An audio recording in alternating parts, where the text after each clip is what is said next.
दंडवत प्रणाम सगळ्यांना। संध्याकाळचे 7 वाजलेले आहेत। चला तुम्हाला आमची देवपूजा दाखवते। आमच्या देवाची पूजा करायची म्हणजे असं असतं की रोज सकाळी उठवायचे, रात्री आपण जेवण वगैरे करतो ना तसं जेवण त्यांना द्यायचं, झोपवायचं। परत सकाळी आपण जसं उठतो ना तसं उठवायचं त्यांना, देवपूजा करायची। परत सकाळी चहा असेल, नाश्ता किंवा जेवण जे असेल ना ते त्यांना द्यायचं असतं। म्हणजे नाही का असं लहान बाळासारखंच असं भरवायला लागतं त्यांना, असं करायला लागतं। आणि आम्ही कसं म्हणजे संध्याकाळचं कंटिन्यू आमचं असतंच। सकाळी ओंकार असतो घरी, ओंकारच्या भरोश्यावरच असतं सकाळचं उपवास वगैरे दाखवणं, ते दाखवतो। आणि दुपारी वेळ भेटन तसं नाही का असं झोपायला पण लागतात, पण दुपारी आमच्या घरी कोण नसतं त्याच्यामुळं दुपारचं देवांना झोपणं वगैरे काय होत नाही।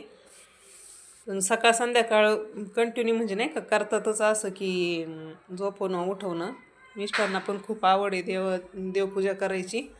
सकाळची देवपूजा कंटिन्यू त्यांच्याकडे असती, संध्याकाळी मुलं घरी नसतात मग माझ्याकडे असती। करतो आम्ही देवपूजा।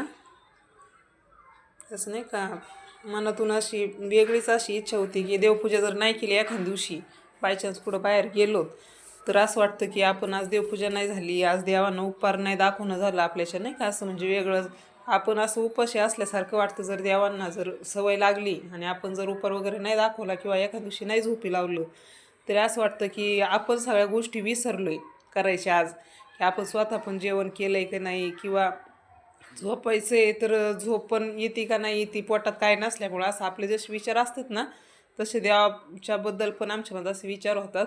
त्याच्यामुळे कंटिन्यू तर आम्ही म्हणजे उपहार वगैरे दाखवायचं कधी चुकवत नाहीत, कंटिन्यू करतातच। चला दंडवत प्रणाम, भेटू पुढच्या व्हिडिओमध्ये।